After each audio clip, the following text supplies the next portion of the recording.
So thank you very much. We're going to change up the order a little, and so the next speaker is going to be George Handley, who's professor in the Department of Humanities, Classics, and Comparative Literature at Brigham Young University.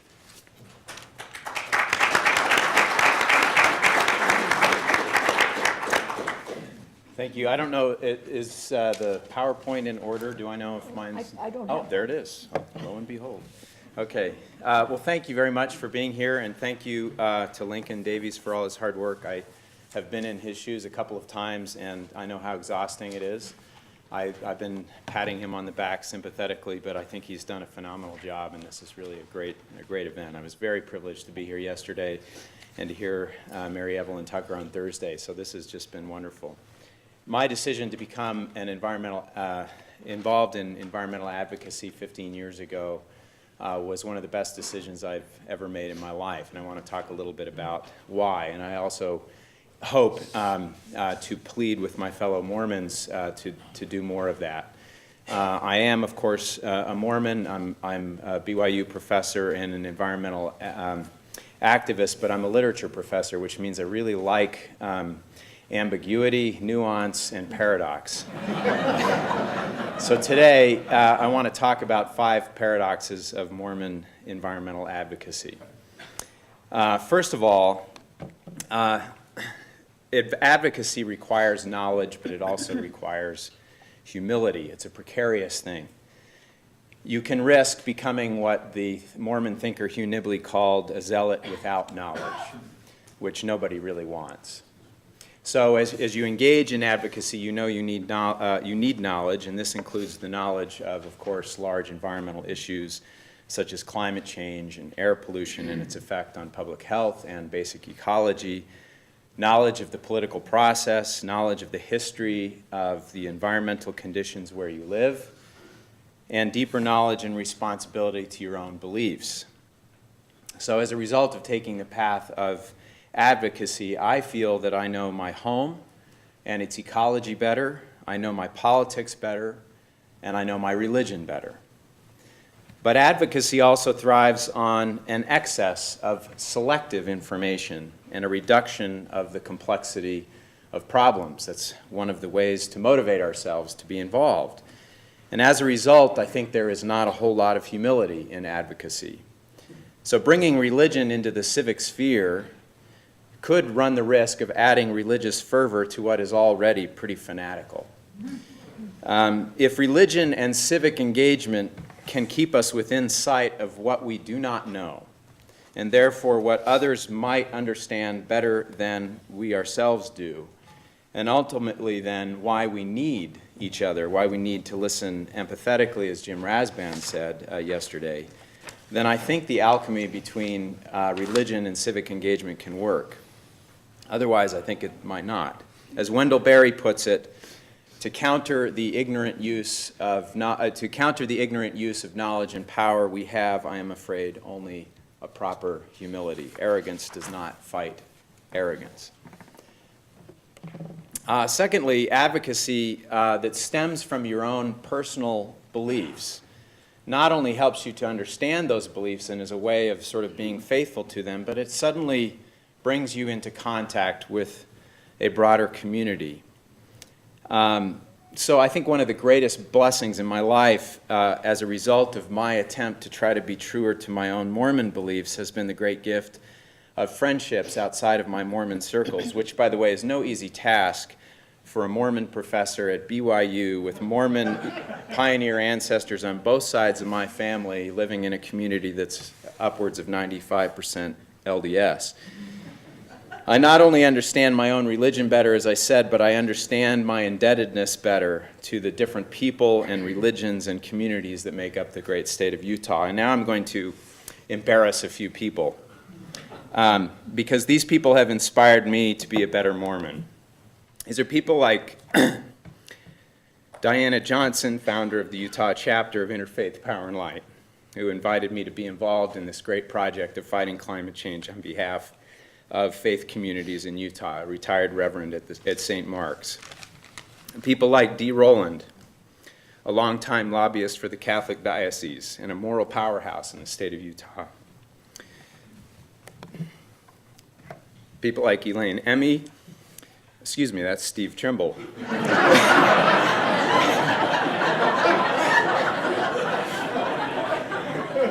They do have a lot in common, but Elaine is Quaker, Steve is Jewish. Steve is a Jewish Westerner with an artist's eye and a writer's pen that have been devoted to his love of Utah. And that's Elaine Emmy, the unstoppable Quaker who champions interfaith collaboration. And Tom Goldsmith, the lion-hearted and visionary leader of the Unitarians in Salt Lake. Or Susan Soleil, the director now of Utah Interfaith Power and Light, whose Mormon background and exceptional love for all people have allowed her to be an agent for building dialogue in the state. There are also people like Dita Seed and Terry Martin, who you've seen their involvement. By the way, these posters of the Utah Interfaith Power and Light group and the Faith in the Land initiative that was sponsored by Terry Martin and Dita Seed at Southern Utah Wilderness Alliance. You can read about those. Actually, I don't know if they're up today. They were up yesterday. Their personal spirituality and ethos motivate them to work tirelessly and quietly behind the scenes on behalf of many issues, but on behalf of a Utah that they want to be protective of wilderness and of cultural diversity.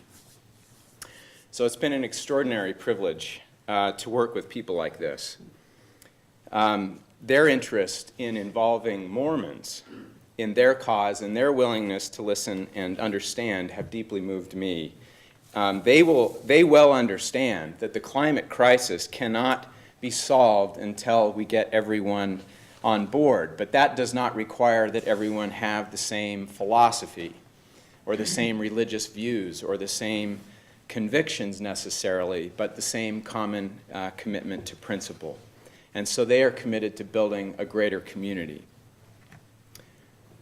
So another paradox of advocacy is that advocacy tries to change leadership, but it needs to change the electorate.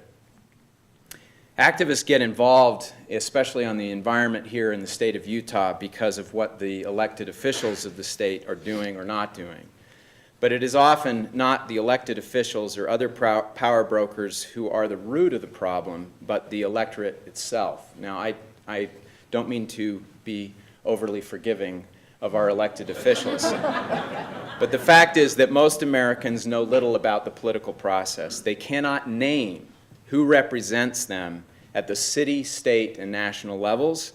And most Americans read the news so rarely or so superficially and do so little work to keep themselves informed that it is no surprise that our elected officials and party platforms so often assume positions far more extreme than the majorities. You may have seen the recent study where the majority of Republicans in this country are concerned about climate change. The majority, over 50%. They get away with this, our elected officials do, because they can.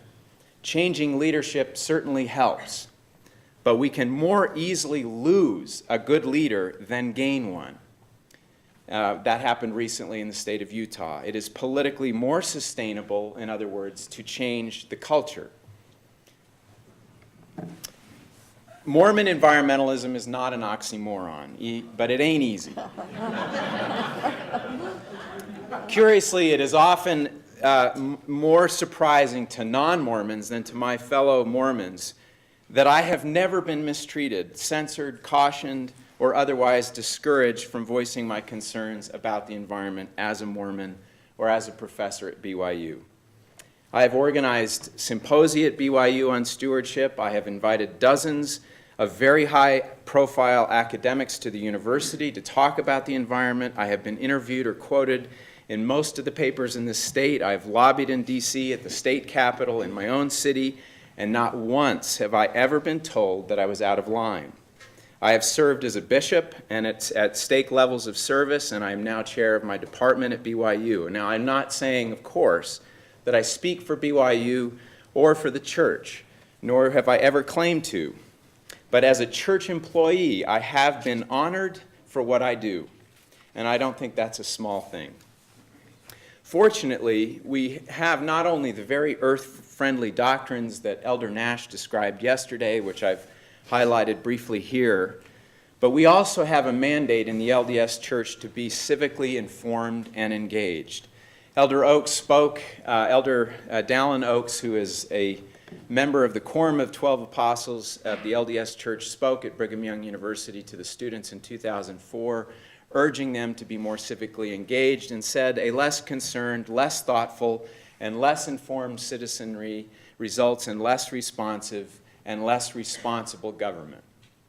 Every Mormon knows these verses from section 58 of Doctrine and Covenants. For behold, it is not meet that I should command in all things, for he that is compelled in all things, the same is a slothful and not a wise servant, wherefore he receiveth no reward. Verily I say, men should be anxiously engaged in a good cause, and do many things of their own free will, and bring to pass much righteousness. Every year, the church encourages voting and active participation in the political process. Some of you may know that the last election cycle, the church actually added language to that plea, asking people to show up to their caucuses. In Provo, the Democratic caucus was overflowing in the Timpview High School cafeteria, just to give you some idea of what that might have meant. I wasn't present at the Republican caucuses in Provo, so I'm sure they were more crowded than the Democrats. Nevertheless, the Democratic leadership in Provo had no preparation for so many people, and very little was accomplished as a result. Now, Elder Christofferson, also of the Quorum of the 12 Apostles, said this at a recent worldwide training. There doesn't have to be agreement on all points of doctrine for us to collaborate with and work with others. My own experience is that I'm a better person through that kind of association. I've had many opportunities in the different places that I've lived around the country and outside the U.S. to work with other groups, people of other faiths, and in some cases no faith, I suppose, but people of real goodwill. And as I said, I feel I'm a better man for it, and the church organization really lends itself to group service. Our quorums and wards and all the organizations really do facilitate and prepare us to lead out and in some cases to join others.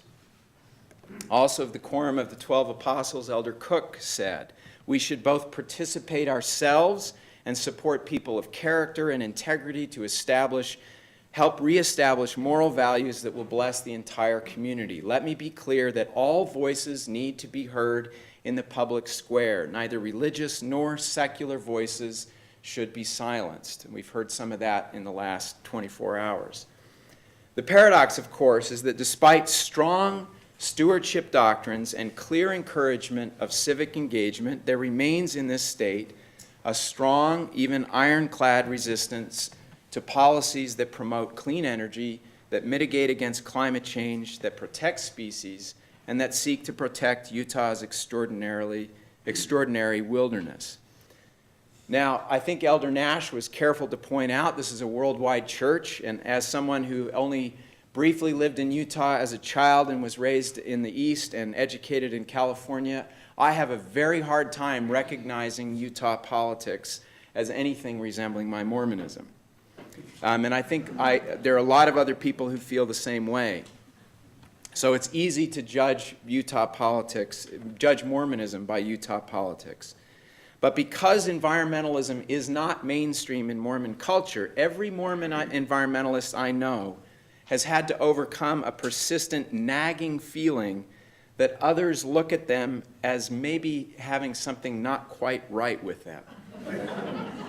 I took comfort from this marvelous statement from President Dieter Uchtdorf, who spoke at the recent General Conference last weekend.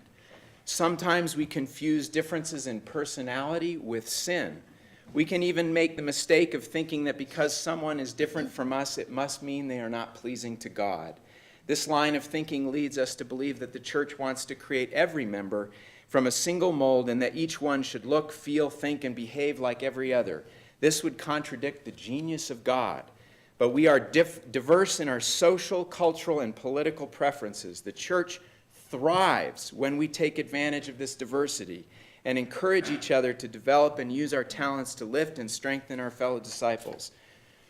So, if you like this statement, consider, those of you especially who are not LDS, what kind of religious culture you are wishing upon us Mormons. If you pine for the church to decisively dictate policy regarding the environment to its members and ask them to march in line, you want to make our culture one of almost fanatical uniformity. And you make the work of advocacy unnecessary when you think about it, right? Advocacy becomes necessary precisely because there's a gap between doctrine and policy. So I think respecting that gap is valuable and important for us. What I think I want to do now is simply highlight for you Mormon environmentalism in a very anecdotal fashion. Because one of the things that I think is invisible in the public eye in this state is how many remarkable Mormon stewards of the environment there are.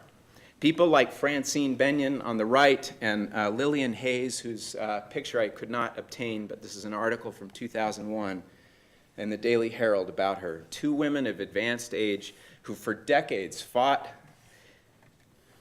to protect Utah Valley. They worked hard to preserve the Provo River from being piped and protect Provo Canyon when the expansion of the highway was proposed, and fought tirelessly to protect Rock Canyon from development. People like Paul Cox, a former professor at BYU and Dean of Honors, a current bishop in my neighborhood, a world-renowned ethnobotanist who saved the rainforest of Samoa with his organization Seacology, and who has done as much as anyone in the world to understand the medicinal value of tropical plants and rainforests. People like Brian Mensch, whose family health tragedies have motivated a passionate and unrelenting campaign on behalf of clean air and climate change mitigation. People like Ron Helstern, a national leader in secondary environmental education from Logan. People like Peter Ashcroft, some of you may have met him yesterday, who founded LDS Earth Stewardship, a nonprofit that is reaching LDS members across the globe and promoting greater awareness of the need for stewardship. People like the 18 BYU scientists who had the courage to write a public letter to the state legislature to plead with them not to ignore the science on climate change. People like Soren Simonson, currently a very green Salt Lake City council member and recent candidate for Congress. Or Arden Pope, an economist at BYU who has done as much as anyone in the world to bolster the science on the effects of health pollution on public health, despite considerable opposition in the early years of his work. Or Bryson Garbett, a former Republican state legislator and founder of Garbett Homes, a home construction firm devoted to green design, and founder of Escalera Foundation, building cost and energy efficient schools in Mexico. And of course, people like David Burton, Bishop David Burton, and Jared Doxey, the head of architecture of the LDS Church, who have quietly transformed the church's approach to more cutting-edge green design. Need I mention John Huntsman or Ben McAdams or Lincoln Davies? I remember when I first moved here reading a story about a man from Page, Arizona, who was leading a crusade against a pro-lake rally, leading a crusade against the movement to drain Lake Powell. He was identified as an LDS bishop, and a pro-lake rally held what a reporter called a Mormon prayer. No mention was made of the fact that his opponent on the issue, the founder of Glen Canyon Institute, Rich Ingebretson, is also an active Mormon who believes it is his Mormon duty to drain Lake Powell and restore the canyon he feels was once desecrated. Isn't that ironic? The New York Times recently quoted Congressman Jason Chaffetz saying that the only good sage grouse is one that appears on a French menu. It turns out they're not very good eating anyway, so I don't know what he was thinking. But never have I seen mention of folks like Reed Harris, who I don't have a picture of, who is the head of the Utah Lake Commission, and who, out of a deep sense of Mormon duty, has worked for decades in this state on behalf of such species as the desert tortoise and now the June sucker in Utah Lake. Statements like Chaffetz's are great political theater, of course, and as a congressman, he has a louder microphone. My point is that if we are not careful, we intentionally or inadvertently perpetuate the stereotype that a Mormon is necessarily opposed to environmentalism, the Endangered Species Act, or climate science, and in so doing, we normalize what is otherwise a relatively arbitrary stance of anti-environmentalism by particularly influential individuals that is by no means mandated by doctrine. For these folks, at least, the link between Mormonism and stewardship is as natural as it comes. Now, finally, this is a touchy subject. The more we wait for the LDS Church to change the picture, the less the picture will change. What do I mean by that? Yesterday, Elder Marcus Nash gave what I consider to be the most comprehensive and thorough investigation of environmental stewardship, the doctrines of environmental stewardship in the LDS Church that I have ever heard by any church leader or ever read in the history of the church. That happened just yesterday. So we have clear doctrines that we shouldn't, and we have clear signals from the church leadership to be actively engaged. But there is this hunger for the church to do more, to say more. And I want to distinguish between the church saying something about policy and the church saying something about doctrine. To be honest, I prefer a church that says less about policy. I prefer a church that allows the greatest freedom to make our own judgments about policy. But it is also true, as many of the LDS people who were here yesterday felt, that the church would help us all if these teachings were more clearly and unambiguously and taught and repeatedly taught in church culture, in church settings. In the absence of such frequency, what has happened is that indifference and hostility have been allowed to flourish, bolstered by what I call folk theology, which is essentially looking at LDS doctrine through the lens of political ideology, being selective in what we perceive to be what the doctrine is telling us. And I've been heartbroken as I've sat across the table from members of our own Utah delegation and state legislators and heard them articulate some of these ideas, as I've also heard from some of my fellow Mormons. Ideas such as the notion that because we are in the last days, there's no need to worry ourselves about climate change or loss of biodiversity or endangerments to supplies of clean air and water, that individual freedoms are more important than collective responsibility, that science is categorically suspect, that good stewardship is merely about financial planning, or if it is about the earth, it is only manifested in developing Earth's resources, but never about conserving them, or never about natural beauty, that fossil fuels were given to us by God to allow the development of civilization without a single mention of the possibility that God may have also given us the sun, wind, geothermal energy, not to mention our own brains, to process new information and make appropriate changes in our policy as needed. If I might speak personally from a theological perspective, I don't speak for the church, obviously, when I say this, but we Mormons do not tolerate the philosophy of eat, drink, and be merry, for tomorrow we will die. We preach moral care of the body here and now as a measure of our integrity and faith, especially proper care of the body's capacity to give and sustain life. And this involves strict mandates about polluting, marring, misusing the body, which is conceived as a holy temple. I might point out that we even do this even though polluting and mistreating the body technically makes no difference in the end because we get a resurrected one. But we struggle to extend this personal moral responsibility for the body to our collective moral responsibility for the body of the earth and its procreative capacities to engender, regulate, and sustain diversity of life.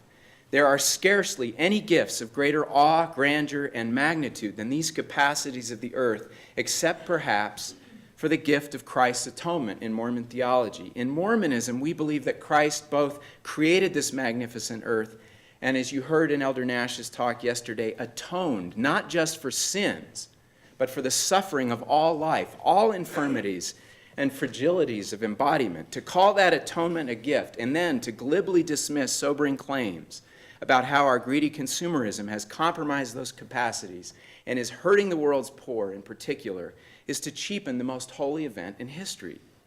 So unless we want to be guilty of a philosophy that says eat, drink, and be merry, for tomorrow we get a new earth, I believe we have a moral responsibility to work to protect the earth's capacity to give and sustain life. And I think if Mormons saw it this way, they would think of environmentalism as a good thing. Finally, I'll just end on this because I'm out of time. When I took a tour of the LEED certified solar-paneled Farmington Chapel here in Utah, I was moved to see what the church was doing to be a better steward and was inspired by Bishop Burton's comment that this was the responsible thing to do as members of the church. But my biggest concern was that over time, just like every other built environment, the chapel's connection to the environment and the good that it does would become invisible or insignificant to its attendees without some pedagogical change that would teach worshipers to be more aware and concerned about their consumption levels and energy use and how those things impact the environment and the poor. A green building cannot substitute for users who are indifferent or hostile to environmental concerns.